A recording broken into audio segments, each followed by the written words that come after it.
"Open the door, Mr. Walker. Your wife is under arrest." The pounding shook our front door so hard, I thought the glass panes might shatter.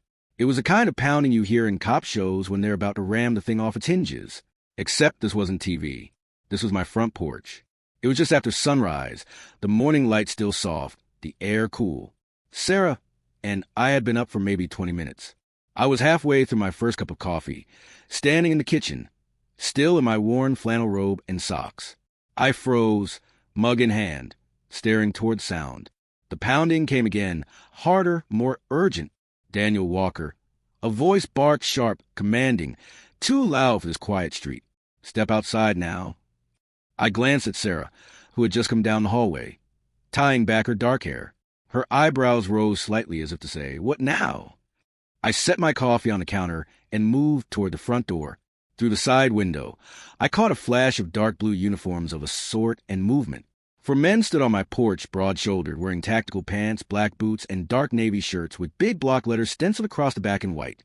HOA Inspector. HOA Inspector. I squinted. The shirts looked like they'd been ordered from one of those novelty uniform websites. Cheap polyester shiny under the morning light. Still, the effect might have fooled someone half asleep, or someone who didn't know better. They stood in formation, two in front, two behind, like they were trained for an entry. Sunglasses hid their eyes. One of them, the tallest, rested a hand on his hip where a sidearm hung. I opened the door just enough to keep the chain in place. "What's this about?" The tall man in front stepped forward, and my stomach tightened when I saw his face. Greg Morrison, my neighbor from across the street. Greg. And I had exchanged a lot of words over the past year. Some friendly, most not. But seeing him here dressed like a tactical officer was something new. He wore wraparound sunglasses, even though the sun was barely up, a dark ball cap pulled low, and that smug little half-smile that made you want to shut the door on him. "Step aside, sir," Greg said, his voice low and heavy with that false authority he loved to put on. "We have official reports of a code violation and a potential security breach. Your wife needs to come with us for a questioning." I stared at him. Questioning by the HOA? Greg's smirk widened, and he tilted his head just slightly toward the men behind him. "Neighborhood safety isn't a joke, Mr. Walker. Now get her out here. We can do this the easy way, or the hard way." Behind him, one of the so-called inspectors shifted his weight uncomfortably. Another glance at the street, maybe to see if any of the neighbors were watching. The sun was creeping higher now, and I could see Mrs. Jenkins down the block peeking through her curtains. Footsteps sounded behind me. Sarah stepped into view, calm as ever. She was wearing her dark gray workout jacket, the one with the silver piping along the shoulders, and fitted black pants. She walked to my side, looking out at Greg and his crew. "Ma'am, you're coming with us now." Greg straightened slightly. Sarah's voice was steady. "Do you have a warrant?" That one word seemed to throw him off balance for a fraction of a second. What? A search warrant? An arrest warrant? Any legal documentation whatsoever. She tilted her head slightly, her tone polite but edged with steel. "Are you just out here playing dress-up this morning?" One of the inspectors coughed into his hand, clearly trying not to laugh. Another looked away as if embarrassed to be there. Greg's jaw tightened. "I don't need a piece of paper to keep this neighborhood safe," he said, his fingers brushing the butt of the pistol strapped to his belt.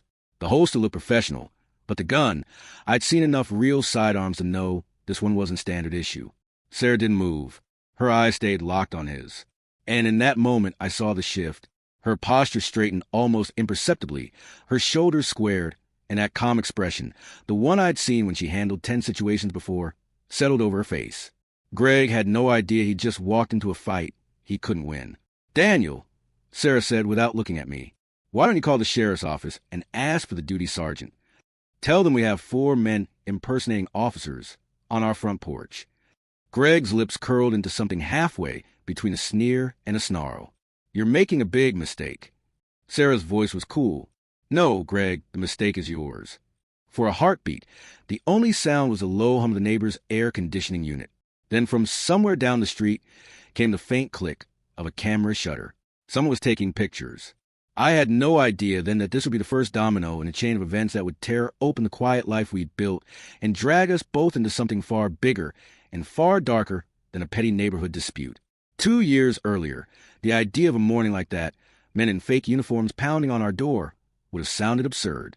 Back then, Sarah and I were chasing something simple, peace and quiet. We'd spent over a decade in San Diego proper. I was a civil engineer working long hours on big construction projects.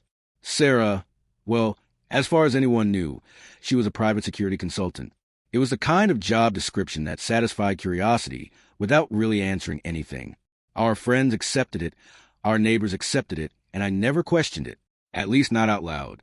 By our mid-fours, we were both worn down by the city, the noise, the traffic, the sense that we were constantly rushing from one thing to the next. Oakwood Heights seemed like a slice of what we'd been missing. It was a planned community, just far enough from the city to feel separate, but close enough for me to commute without losing my mind. Tree-lined streets, tidy lawns, neighbors who waved from their porches, the kind of place where kids rode bikes until dusk and people left their front doors unlocked. We moved into a 2-story Craftsman at the end of a quiet cul-de-sac. The backyard had space for Sarah to set up her workout area, and the garage was big enough for my tools and workbench. The first few weeks felt like a second honeymoon. We hosted a small cookout, met the folks next door, and started our evening habit of walking the loop around the neighborhood just before sunset. That's when we met Greg Morrison. At the time, Greg was a picture of a friendly neighbor, tall, fit, mid to late 30s, with a clean-cut look and a ready smile. He told us he was both a local police officer and the neighborhood safety chair for the HOA. I didn't know if that was an official title, but he carried it like it was. In those early days, he was downright helpful. He came over our second week to help me fix a leaking water pipe in the garage. He complimented Sarah's backyard landscaping, said she had an eye for detail. He even invited us to a weekend barbecue where he introduced us to the rest of the block as the model couple. If Greg was in uniform, he'd wave from his driveway as we passed on our walks. His presence and that black and white police cruiser parked out front seemed to give the street an extra layer of security. Neighbors talked about how lucky we were to have real law enforcement living among us. For a while, it was exactly what we wanted: quiet, safe, predictable. The first sign of trouble came about a year in when we decided to replace our old wooden fence. The boards were warped and splintering, and frankly, it was an eyesore. We wanted something sturdier, something that would give Sarah more privacy for her work, which in my mind was still just security consulting. After checking the city ordinances, getting the property line surveyed, and pulling all the necessary permits, we hired a contractor to put in a 6-foot row iron fence. We were well within our legal rights. City code allowed fences up to 8 feet. But the day the work started, Greg's behavior shifted. The wave stopped. The friendly conversations evaporated. He started appearing in his front yard, arms crossed, watching the crew work. His wife, Linda, began hurrying past us on her dog walks, avoiding eye contact. One evening, Greg came to our door. He was wearing a dark polo with a little bad-shaped patch on the chest. Not quite a police uniform, but close enough to signal authority. "Mike," he said. He always called me Mike for some reason. "Would you consider lowering that fence to 4 feet? It's blocking my view of the street from my kitchen window." I told him politely that we valued our privacy, especially since Sarah often worked from home and handled sensitive calls. "I understand," he said, his smile tightening. "But as a representative of the HOA, I think we should prioritize community harmony over individual preferences." It was the first time he had mentioned his HOA role like it carried real power. Up until then, I'd assumed neighborhood safety chair meant planning the block party and maybe coordinating Halloween decorations. I remember closing the door after he left and feeling a small, uneasy gnawed in my stomach. At the time, I told myself it was nothing, just a neighbor with a strong opinion. But in hindsight, that was the moment the foundation started to crack. The first hint that beneath Greg's polished, helpful exterior was something harder, colder, and a whole lot more dangerous. It didn't take long for that uneasy knot in my stomach to prove itself. Less than a week after Greg's visit, I found an envelope in our mailbox that made my heart sink. Heavy paper, embossed law firm letterhead. The kind of thing you don't ignore. Inside was a formal notice. Prepare the bylaws of the Oakwood Heights Homeowners Association. The fence currently under construction at your properties is in violation of community aesthetic standards. Failure to comply with HOA directives will result in fines of $500 per day, effective 30 days from the date of this notice. I read it twice, the legal E's crawling like ants across my vision. Sarah was in the backyard when I showed it to her mid-workout. She was wearing her usual dark athletic gear, hair pulled back, not even breathing hard after what looked like an intense set of burpees. Her eyes flicked over the page once, and she shook her head. "They can't do this," she said flatly. We have the permits. We're in full compliance with the city. Her tone wasn't offensive. It was certain, like she already knew every rule, every angle. Still, I wasn't about to pick a fight with a law firm without checking the facts. I called the number printed at the bottom of the letter. The receptionist on the other end sounded puzzled. "I'm sorry, sir, but we have no record of your address, and we definitely didn't send any notice regarding offense." "So this is a forgery?" I asked. There was a pause. "If someone used our firm's name without authorization, that's a federal offense. Could you email me a copy of the letter?" By the time I hung up, my hands were shaking, partly from anger, partly from the cold realization that this wasn't just Greg being petty. This was calculated. That night at dinner, Sarah was quieter than usual. She'd step outside between bites to take phone calls, speaking in a low tone I couldn't quite catch. I asked if it was work-related. She gave a tight smile. "Just complicated," she said. "Nothing I can go into right now." Over the next week, the neighborhood's mood toward us began to shift. People who used to wave now crossed the street. Mrs. Patterson from 2 doors down, who had once brought over homemade cookies, wouldn't meet my eyes. Then the notes started showing up, slipped under our windshield wipers, taped the mailbox, tucked into our front door frame. They were polite, almost syrupy in tone. "We'd appreciate it if you'd work with the community for everyone's benefit." One was less polite. "Outsiders don't understand how good neighborhoods operate. Different handwriting each time, different paper, but the message was the same." Sarah noticed, of course. She noticed everything. She started spending more time in the backyard on the phone, speaking in what I can only describe as tactical language. Not military jargon exactly, but pre-deliberate terms I'd never heard her use before. I began seeing her differently. Little things had always been there, but I'd never connected. How she'd automatically choose a seat in a restaurant with a clear view of all the exits. How her movements were always economical, efficient. How she could size up a stranger in under 2 seconds. Greg, meanwhile, wasn't just content to spread rumors. He escalated. One Saturday afternoon, he organized what he called an emergency HOA meeting right on the sidewalk in front of our house. Nearly 20 neighbors showed up. Greg had a freshly printed sign propped against his folding chair. "Neighborhood Security Chairman." He stood up, gesturing toward our partially finished fence like it was a crime scene. "As you can see," he said loudly, "the Walker family has refused to comply with community standards. This isn't just about aesthetics. A fence this high could hide suspicious activities from street view." A few people nodded. Others glanced at each other uncertainly. Then he dropped the bomb. "I've conducted a background investigation on our new neighbors," he announced, looking straight at Sarah through the window. Sarah Walker works at a classified facility, and her exact job description is marked confidential. For all we know, we could be living next to people who pose a threat to national security. There was a murmur through the crowd. A few people stepped back. I stood at the window beside Sarah, my fists clenched. "He can't do that. He can't just—" "Oh, he can," she said quietly. "But he just made the biggest mistake of his life." Her voice was calm, but I could see the shift in her eyes. The same shift I'd see again later. On the morning Greg showed up with his so-called HOA inspectors. Back then, though, I still didn't fully understand who I was married to or how prepared she was for what was coming next. After that so-called emergency meeting, the temperature in Oakwood Heights changed fast. Not the weather, the atmosphere. When we first moved in, we could have walked the loop around the block without a half-foes and people waving or stopping to chat. Now, conversations dried up mid-sentence when we approached. Eyes shifted away. Smiles thinned or disappeared entirely. I'd grown up in small-town America. I knew what it looked like when gossip started to take root, and Greg wasn't planting seeds. He was broadcasting them with a megaphone. One afternoon, I caught him in his driveway talking to Mr. Callahan from 3 houses down. Their conversation stopped the moment I stepped outside to get the mail. Greg clapped Callahan on the shoulder and said something in a low voice. Callahan gave me a stiff nod, then walked away without another word. By the next week, the friendly notes began turning up again, tucked under our windshield wipers, taped to the front door. "We'd appreciate it if you work with the community for everyone's benefit. Maybe lower the fence and we can all get along." They were still written in different handwritings, which told me Greg had other people doing his dirty work. Sarah collected each note in a Ziploc bag and filed them away in her office. She didn't say much about them, just slid them in, labeled the bag, and put in a box that was already half full. If the cold shoulders and anonymous notes were the soft tactics, the next phase was a hard push.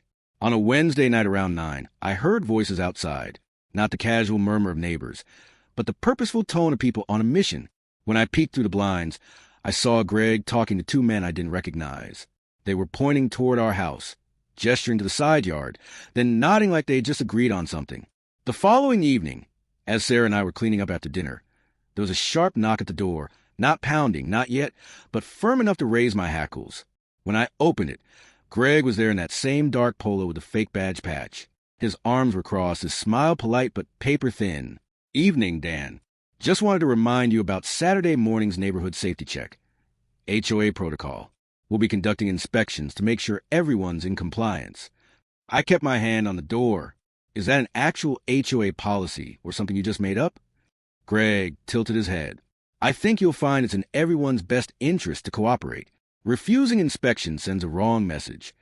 That night, Sarah and I sat in the living room, the TV on low. She was scrolling through something on her phone. Her brow furrowed in that way I'd learned meant she was concentrating hard. "He's escalating," she said. "Finally, I noticed. Saturday is not a safety check. It's an intimidation play. He's going to show up with his little crew and try to manufacture some violation." I leaned forward. "So, what do we do?" She looked up from her phone, her eyes steady. We let him come, but I'll be ready." 2 days later, the inspection came earlier than scheduled. It was 2 a.m. The power cut out first. Every light in the neighborhood blinked off, leaving the street in heavy, unnatural silence. Then came the crunch of boots on gravel, the low murmur of voices, and the sharp metallic click of a gate latch.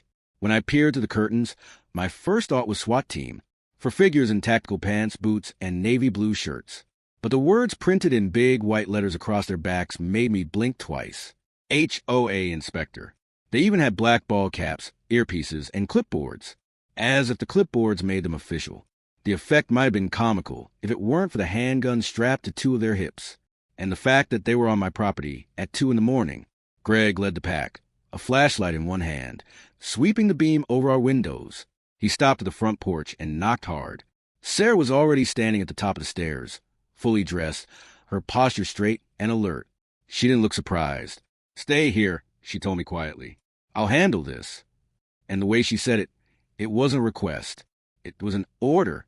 Greg's knock wasn't the polite kind. It was the kind meant to wake the dead.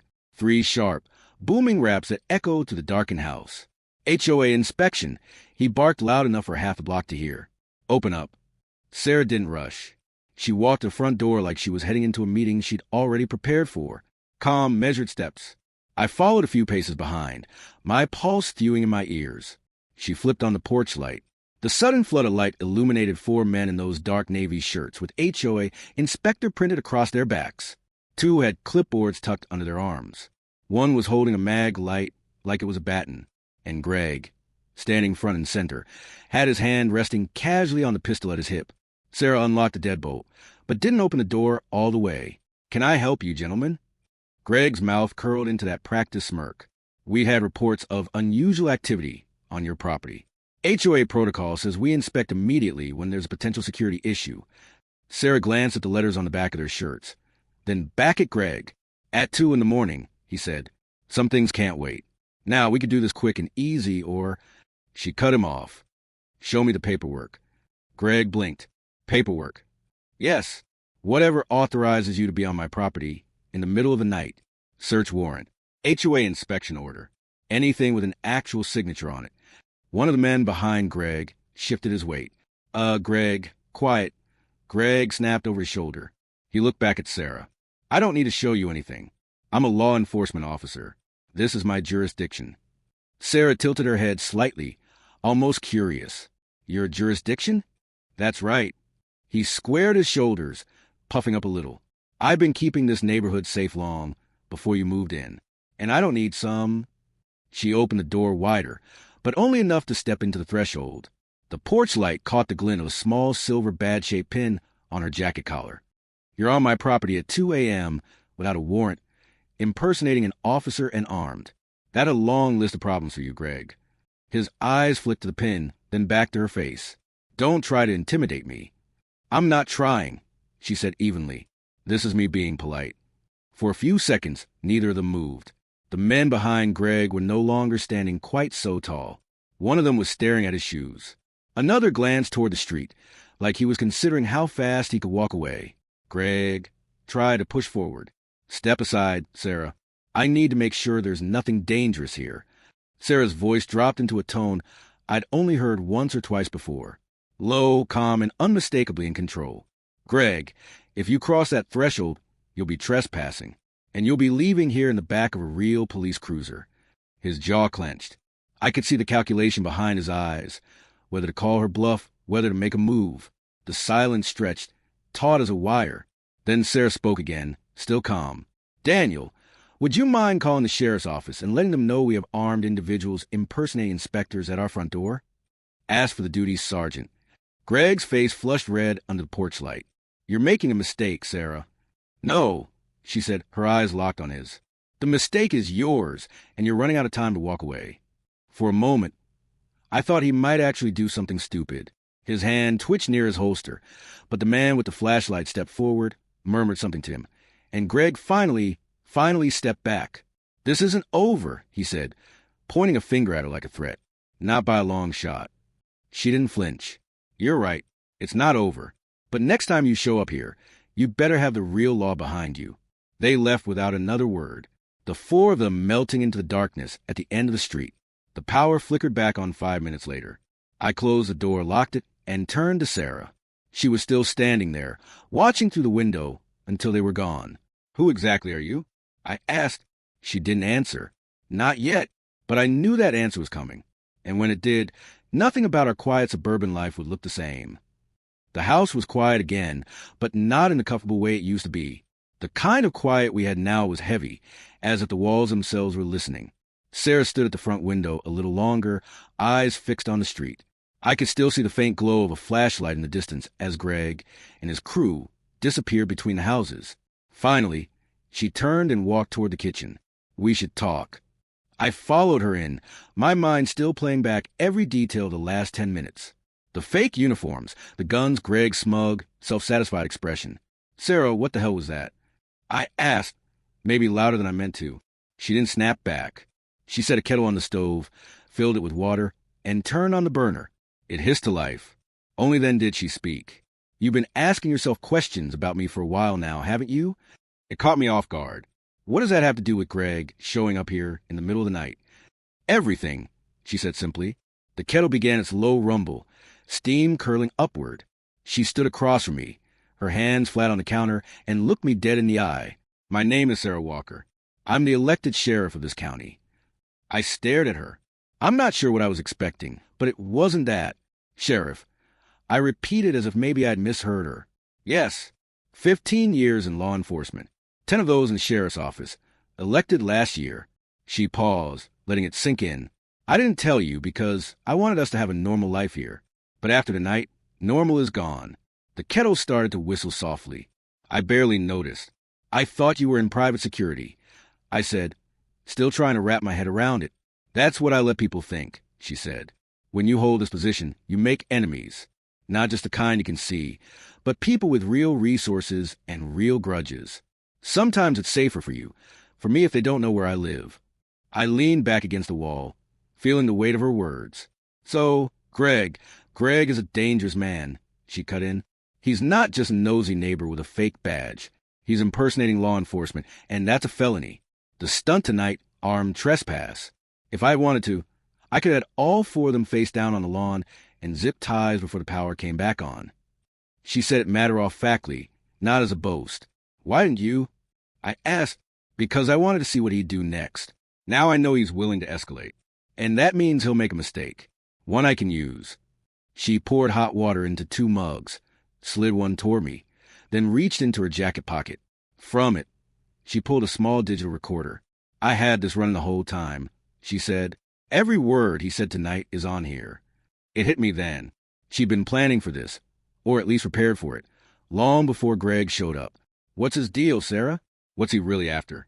She leaned back, mug in hand. "I don't know yet, but people like him don't pull stunts like this just because they don't like offense. There's something bigger in play.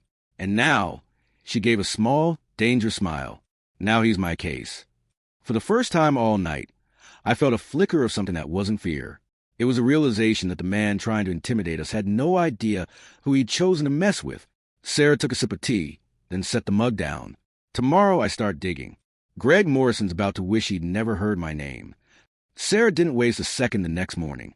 By the time I came downstairs, she was already at the dining room table with her laptop open, a notepad beside it, and that same look she used to get when she was planning a major operation.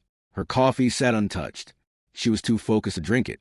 Morning, I said, still groggy, you start early. She glanced up. Greg Morrison doesn't exist. Not here, not in the county's personnel records, not in the states. That woke me up faster than caffeine. What do you mean he doesn't exist? I mean, he's not a sworn officer anywhere in California. He's not even a registered security guard here. She tapped the laptop screen where a state licensing database showed a blank search result. I moved closer. So who is he? That's what I'm finding out. Sarah pulled up another window, a law enforcement-only database she had access to as sheriff. We run background checks on new hires. I'm running one on him now. The tricky part is figuring out his real name. It didn't take her long. A quick search on property records revealed the deed for Greg's house was in the name of Gregory Mitchell, not Morrison. When she entered that into her system, the hits came fast. 3 prior arrests, she read aloud.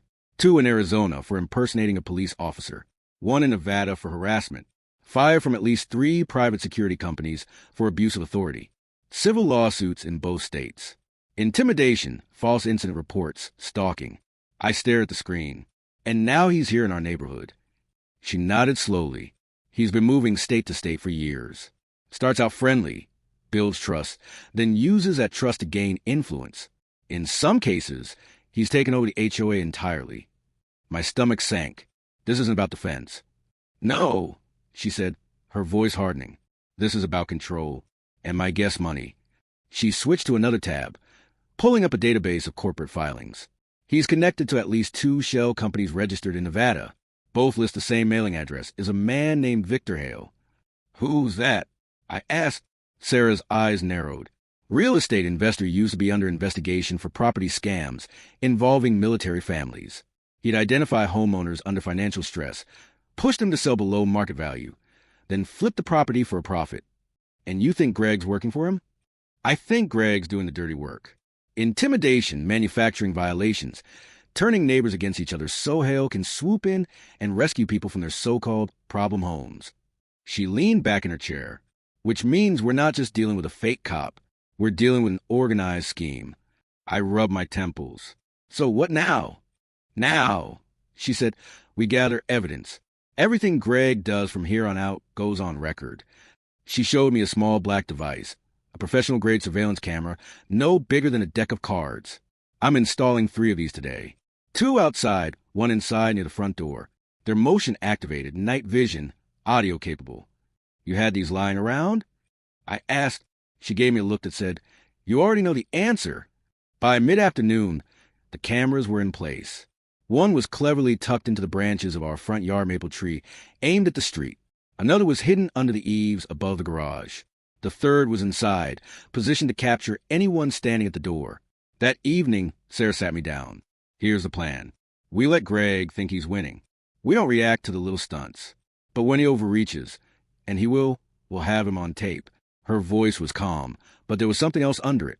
Determination, and maybe just a hint of anticipation. I knew then that Greg Mitchell or Morrison, or whatever you want to call himself, had picked the wrong house to mess with. And I had a feeling it wouldn't be long before he found that out the hard way. Sarah always said that people like Greg can't resist 2 things, attention and opportunity. All you have to do is give them just enough of both, and they'll show you exactly who they are. The morning after she uncovered his real name, she sat at the dining room table with her laptop and phone, building what she called the net. She started with the HOA's private group chat, the one Greg had pushed on every resident, claiming it was for security updates. Sarah rarely used it before, but now she posted a carefully crafted message. Heads up, everyone. We've been asked to temporarily store some equipment for a county training exercise. Nothing to worry about, but the delivery truck may come late at night. Please don't be alarmed if you see activity in our driveway. No details, just enough to sound official. Then she waited. By the afternoon, the bait had been nibbled. Someone, Almost certainly Greg had screenshotted her message and forwarded it to at least 3 other neighbors. Within hours, Sarah's phone buzzed with an alert from the hidden camera above our garage. Greg pacing on the sidewalk across the street, phone to his ear, eyes locked on our house. That night, Sarah took a step further. Using her sheriff's office credentials, she created a mock training inventory list. Nothing sensitive, but enough jargon to sound real, and left it accidentally open on her laptop in clear view of the front window. Isn't that a little theatrical? I asked as she adjusted the blinds, so the screen was visible from the street. Exactly, she said with a small smile. Theatrical works on people who need a story to justify their actions. It didn't take long. The next morning, the camera in the maple tree caught Greg standing on our lawn before sunrise, angling his phone to the window, snapping pictures of her laptop screen. Sarah downloaded the footage, labeled it, and filed it away. Step 1 complete, she said. Step 2 came that evening. Sarah logged into a secure channel and called someone she introduced only as Rodriguez. I learned later he was a retired FBI agent she'd worked with on joint operations. Your guy's definitely still active, Rodriguez said through the speaker. Name's Victor Hale. Been moving property through straw buyers for years. Mitchell, your neighbor, is one of his enforcers. Sarah's pen scratched across her notepad. You have enough to charge? Not yet. But if we can prove he's operating under false authority and using intimidation to force sales, we can bring federal charges. You get me the bridge between his fake cop act and Hale's shell companies, and we're in business. When the call ended, Sarah leaned back, tapping her pen. We're going to give him something he thinks he can use and watch where it goes. Over the next 2 days, she built the rest of the trap. She drafted a fake memo addressed to Sheriff Sarah Walker from the County Tactical Training Division, entirely fictitious, about a high-value asset relocation. The wording was intentionally vague, but hinted at sensitive law enforcement equipment being moved for storage. Then she left a printed copy in our unlocked mailbox. By nightfall, it was gone. The next morning, the garage camera caught Greg meeting a man in a silver SUV I didn't recognize. They stood by the driver's door, passing the paper back and forth, pointing toward our house. Sarah watched the footage twice, then zoomed in on the SUV's license plate. That's Hale's car, she said. He's here. That evening, Sarah upped the pressure. She made a brief post in the HOA chat. Reminder, due to the upcoming training equipment delivery, please keep driveways clear. Arrival time is classified, but will be within the next 72 hours. Within 20 minutes, one of the other cameras picked up Greg on the phone again, pacing his driveway. You sure it's worth something? He said into the receiver. A pause. All right, I'll take care of it. We'll get them out before the delivery date. Sarah muted the clip and gave me a look that told me she'd just gotten exactly what she wanted. That night over dinner, I asked a question that had been gnawing at me. What happens if this blows back on us? What if they realize you're baiting them? She set her fork down, met my eyes, and said, Then we move to step 3. What's step 3? Her lips curved in a small, cold smile. Public exposure, the kind you don't come back from. I didn't ask for details. Part of me didn't want to know until it happened, but I could feel it. The tide was turning. Greg thought he was building a case against us. He had no idea that every move he made was giving Sarah the rope he'd eventually hang himself with. Greg had been strutting around the neighborhood for days, acting like he'd already won. The inspection stunt, the whispers, the meetings and driveways, all was building toward something. She's going to call a public meeting, Sarah told me on Friday morning, sipping her coffee at the dining table. It's how these guys cement control by getting everyone in one place, framing the story his way, and forcing them to pick a side. Sure enough, that afternoon, a flyer appeared in our mailbox. Emergency HOA gathering. Saturday 4-ish p.m. community. Dispute resolution printed in bold at the bottom. Attendance strongly encouraged. It's bait, I said. It's an opportunity, Sarah corrected. He thinks this will be the stage for my humiliation. Instead, it'll be his. Saturday came hot and bright, the kind of afternoon that made the asphalt shimmer. By 3:50, folding chairs were set up in a loose semicircle on the grassy strip in front of our house. Nearly 30 neighbors had shown up, more than I'd ever seen for an HOA meeting. Greg arrived with his usual air of authority, wearing a crisp navy polo, the same fake badge clipped to his chest, and aviator sunglasses. 2 of his inspectors flanked him, carrying clipboards like they were legal documents. Thank you all for coming, he began, his voice pitched to Carrie. We're here today because certain residents have refused to comply with community standards. This isn't personal. It's about protecting the safety and appearance of Oakwood Heights. He turned toward our fence like it was Exhibit A in a trial. 6 feet tall iron bars. It blocks sight lines from the street. It creates blind spots. In my professional opinion, it's a security hazard. A few murmurs of agreement rippled through the crowd. Greg stepped closer to the center. And that's not all. My own investigation has revealed that Mrs. Sarah Walker is engaged in activities that raise serious concerns for national security. That's when Sarah stepped forward. She was wearing a black blazer over a simple blouse, hair tied back neatly. No visible badge, no gun, just a calm, steady presence that immediately pulled focus. "Greg," she said, cutting into his monologue. "Before I could go any further, I have a simple request." He blinked. "What's that?" "Show us your police identification number." The crowd shifted uncomfortably. Greg let out a short laugh. "That's sensitive information. I can't just hand it out in public." Sarah's tone didn't change. "Every sworn law enforcement officer in this county has a badge number. That's a matter of public record, providing it is routine." Greg's jaw tightened. "Like I said, I'm not obligated to." Sarah turned to a folding table where she'd set up her laptop and a portable speaker. With a few clicks, the HOA's projector lit up the portable screen behind her, showing the official county roster of active law enforcement. "This," she said, "is a list of every officer currently serving in our county. As you can see, there's no Greg Morrison." Murmurs grew louder. She clicked again, bringing up another document. "Here's a receipt for a fake police badge purchase from an online costume supplier shipped to 742 Elmwood Drive. Greg's address 8 months ago." Greg's face flushed. That's fabricated." Sarah didn't raise her voice, but her next words cut through the noise. "Is this fabricated, too?" The screen switched to a still image from our garage camera. Greg, at 5:37 a.m., leaning against our window with his phone out, taking photos of her stage training inventory list. Gasps rippled through the chairs. "And this?" She played a short audio clip.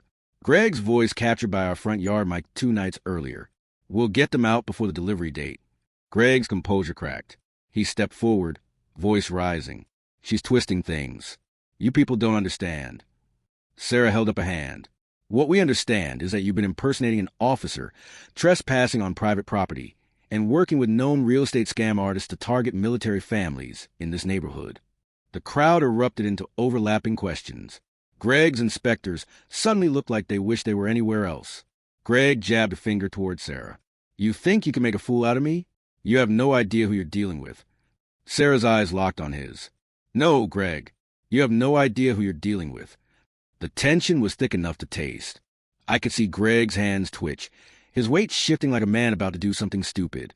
Sarah must have seen it, too, because she stepped subtly into a more guarded stance, ready for whatever came next. I didn't know then that next would involve a gun, a scream, and the fastest takedown I'd ever witnessed in my life.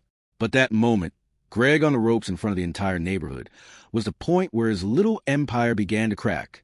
Greg's voice was rising, his hands twitching in short, sharp movements. The crowd was no longer leaning toward him. They were leaning away. "Don't listen to her," he barked, jabbing his finger at Sarah. "She's a threat to this neighborhood. To all of you, I've seen her files. I know what she's capable of." Sarah stood perfectly still, shoulders squared, eyes locked on him. "Greg, you need to stop talking." But he didn't stop. His words got faster, harsher. "You think you're safe with her here? She's trained to kill. And when she turns, she'll..." The motion was quick, but not quick enough to fool Sarah. Greg's hand dropped to his belt, fingers curling around the grip of his pistol. Gasps broke from the crowd. A woman screamed. Folding chairs scraped against the pavement as people scrambled backward. "Gun!" someone yelled. Everything seemed to slow in that instant. Greg yanked the weapon free, leveling it toward Sarah with both hands. His voice was shaking now, not from fear, but from rage. "Everyone shut up. Listen to me." Sarah didn't move, not backward, not sideways. Her hands stayed visible, calm at her sides. Her voice came low, steady, and somehow louder than his shouting. "Greg, you just made the worst mistake of your life." I knew that tone. It wasn't bravado. It was a verdict. She took one small step forward. "You're pointing a loaded firearm at an elected law enforcement officer in front of 30 witnesses and on camera." She nodded toward the phones I could see up in the air. Neighbors live streaming. Greg's eyes darted, taking in the recording devices. They don't know what's real. They know enough, she said. And you're out of time. It happened faster than I could track. One moment, Greg had the gun pointed at her chest. The next, Sarah was moving, a blur of precision. She shifted sideways, stepping inside his line of sight, her left hand striking his wrist, while her right clamped the barrel and shoved it skyward. The weapon discharged once. The report cracked in the air like a thunderclap. I smelled gunpowder, felt a vibration in my chest. Before anyone could scream again, Sarah had twisted the gun from his hand, stepped behind him, and hooked his arm into a lock that dropped him to his knees. In less than 3 seconds, Greg Mitchell was face down on the grass with Sarah's knee between his shoulder blades, his wrist cinched behind him with a pair of black zip ties. The crowd stood frozen, silent, except for the heavy breathing of a few people who'd backed into each other during the scramble. Sarah's voice rang out clear and firm. Greg Mitchell, you are under arrest for impersonating a police officer, aggravated assault with a deadly weapon, and conspiracy to commit fraud. Someone started clapping. It spread. Hesitant at first, then louder. The tension cracked, replaced with something else. Relief, admiration, even awe. Greg twisted under her hold, his face red, spitting curses. You think this is over? You have no idea how deep this goes. Sarah didn't respond. She kept her weight steady on him, eyes scanning perimeter like she expected trouble from somewhere else. That's when I noticed 2 of Greg's inspectors were gone, slipped away during the chaos. She must have noticed, too, because she called out without looking up. Daniel, call the sheriff's office. Tell them I have one in custody, but 2 are at large, likely armed. I had my phone out before she finished the sentence. Within minutes, real deputies arrived, sirens wailing in the distance before they swung into view. They pulled up fast, doors flying open, weapons drawn until Sarah identified herself and handed over the firearm she'd confiscated. Detective Maria Santos, a compact woman with sharp eyes, took one look at Greg, then at Sarah. He's been on our radar. You just handed us the probable cause we needed. Greg was hauled to his feet, wrists still bound, and shoved toward the back of a patrol car. He didn't fight now, just kept muttering under his breath, eyes cutting toward Sarah like he could burn holes in her. Before they loaded him in, he twisted his head toward her. You were targeted, Walker, long before you moved here. And when they send someone else, it won't be me you're dealing with.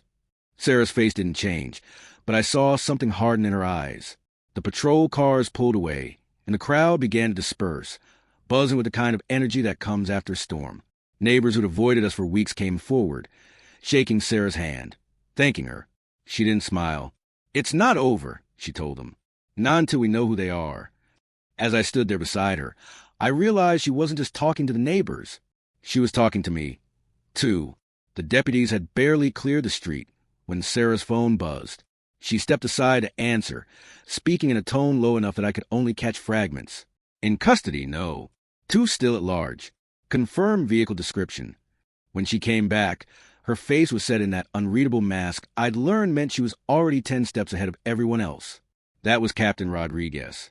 He's sending a joint task force down here tomorrow. Greg's not a lone wolf.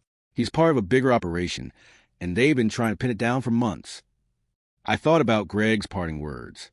You were targeted long before you moved here. So, he wasn't lying about that. She shook her head. Not this time. That night, Sarah spread her notes across the dining room table. Property records, court filings, corporate registrations. Half of them I recognized from earlier in the week. Half were new.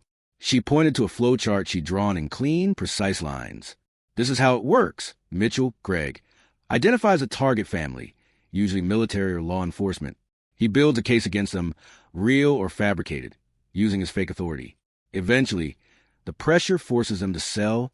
That's where Hale steps in, buys the house through one of his shell companies, flips it for a huge profit. Repeat in a different neighborhood. I trace one of the arrows on her diagram. And you think they've done this? How many times? She met my eyes. We have confirmed evidence on at least 40 families in 6 different states, but it could be double that. I leaned back, trying to wrap my head around it. Why military families? They tend to be tight-lipped, use the following rules. Less likely to go public with dispute, more likely to move quietly when pressured, and some have security clearances. If you can push them out of certain neighborhoods, you can reshape who lives near key facilities. The thought chilled me. You're saying this isn't just about money. No, she said flatly. It's about influence. By morning, the task force was here. Captain Rodriguez was a tall, broad-shouldered man with silver at his temples and an easy grin that didn't quite hide the seriousness in his eyes. Sarah, he said, shaking her hand like they had been through more than one fire together. You've just made my month. We've been chasing Mitchell across state lines for 3 years. He turned to me. And you? Thank you for keeping records. That camera footage of the mailbox delivery is gold. I glanced at Sarah. That was part of the bait, wasn't it? She gave me the smallest of nods. The next 48 hours were a blur.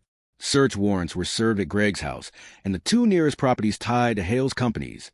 I watched agents carry out boxes of files, hard drives, even a duffel bag stuffed with fake police gear, badges, patches, IDs. One of the detectives showed Sarah a tablet pulled from Greg's office. He kept notes on every target, habits, income, even where their kids went to school. Sarah's jaw tightened. This is an intimidation. This is intelligence gathering. It turned out the 2 inspectors who fled the HOA meeting were picked up in a neighboring county. They were both former security contractors with minor criminal records, enough to make them pliable, but not enough to raise red flags when they moved in somewhere new. When confronted with the evidence, they flipped fast, pointing to Hale as the organizer. The man himself was arrested 2 days later in Nevada, stepping off a private jet. By the end of the week, the story had broken wide open. Local news stations camped on the corner of our street. National outlets started calling it the HOA sting. Reporters wanted sound bites. Neighbors wanted reassurance. And the sheriff's office wanted Sarah front and center. She gave one statement. No one, no matter their title or uniform, has a right to intimidate a community for personal gain. If you see something that feels wrong, speak up. That's how you keep a neighborhood safe. It wasn't fiery. It wasn't flashy, but it hit home. That night, when the house was finally quiet again, I asked her, "So is it over?" She poured 2 glasses of water, slid one across the table to me. The operation? Yes. The investigation will take months. But Mitchell and Hale won't see the outside of the cell for a long time. And the other thing, I asked. She looked up. What other thing? The part where Greg said we were targeted long before we moved here. She didn't answer right away. When she did, her voice was softer. That's what keeps me up. If this was just about the fence, he never would have pushed so hard. Somebody wanted us gone specifically. I thought about asking who she thought it was, but from the look on her face, I knew she didn't have an answer yet. Or maybe she had one she didn't want to share. 6 weeks after Greg Mitchell was led away in handcuffs, Oakwood Heights felt like a different place. The sharp edge of tension that had hung in the air for months was gone. People waved at each other again, stopped to chat mailboxes, and let their kids play outside without glancing nervously up the street. The HOA board, now actually functional, met in the community center instead of on front lawns. They had a rotating leadership system, open financial records, and one unshakable rule. No one could hold a position with security in the title without a legitimate law enforcement background and verifiable credentials. It wasn't just a rule. It was a scar turned into armor. Sarah didn't take a leadership role, despite multiple nominations. Real leadership is about empowering people, not holding power over them, she told the crowd at the first reformed HOA meeting. The line got a standing ovation, and later printed on flyers for our first Unity Day barbecue. She did, however, agree to teach a monthly community safety class. The first one drew 20 people, the second 40. By the 3rd month, we had to move it to the high school gym. It wasn't just self-defense. She taught how to read a situation, how to tell when someone's flashing fake authority, how to document suspicious behavior so law enforcement could actually act on it. And she made it clear, don't be paranoid, but don't be passive. The kids adored her. At Unity Day, they clustered around her like she was a superhero in jeans and a ball cap. One little boy asked if she could teach him a move where you make the bad guy's arm bend backward. She laughed, promised to show him a safer version, and then made him demonstrate the call for help technique she taught every child. Yell loud. Name the threat. Describe it. Watching her work the crowd, I realized something. Greg had picked the wrong target, but the right neighbor. She didn't just end his scheme. She'd strengthened the entire community. One evening, as we sat on the porch watching the sunset over our still-standing 6-foot fence, I asked, "Do you ever regret showing them who you really are?" She took a slow sip of her tea, looked out at the street. "There are times when secrets need to be kept," she said. But there are also times when the truth is the safest thing you can give people. Her eyes drifted toward the playground where a bronze plaque now hung on the new slide. Paid for with funds recovered from Greg's property sales in honor of those who stand up for truth and protect the place we call home. Life began to settle again, but there were reminders, subtle ones, that the bigger fight wasn't over. Like the time we got a postcard with no return address. On the front, a picture of a quiet suburban street in Virginia. On the back, just one sentence. You stop one of them. There are more. Sarah didn't tell the neighbors about it. She just filed it in a folder in her lock desk, then called Rodriguez on a secure line. Or the night, I woke to find her sitting at the kitchen table, lit only by the glow of her laptop, scrolling through a spreadsheet of names and addresses I didn't recognize. When I asked, she smiled faintly and said, "Just keeping track still." For the people on our block, the story had an ending, and it was a happy one. We had our peace back. The fence that started it all was now just part of the landscape, not a point of contention. The HOA worked for us, not against us.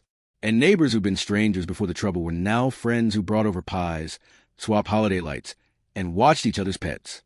It was almost normal. Almost. One Saturday morning in early fall, I was planting bulbs along the walkway when a white van rolled slowly past. Nothing unusual. Delivery vans were common. But I noticed the driver glance at our house a little too long. Sarah, standing in the doorway, noticed too. She didn't wave. She didn't frown. She just watched until the van turned the corner, then stepped back inside and locked the door. "Something?" I asked when I came in. "Probably nothing," she said. Then after a pause, "But I'll keep an eye on it." That was the thing about living with Sarah. Even when the street was quiet, she knew silence could be the part right before the next storm. The next HOA meeting was in 2 days. She was on the oversight committee now, and I knew she'd go. She'd sit in the back listening, scanning, making sure no one ever got the chance to wear a fake badge in Oakwood Heights again. Because Sarah Walker, the woman Greg Mitchell thought he could intimidate, wasn't just my wife. She was the sheriff of this county, sworn to protect it.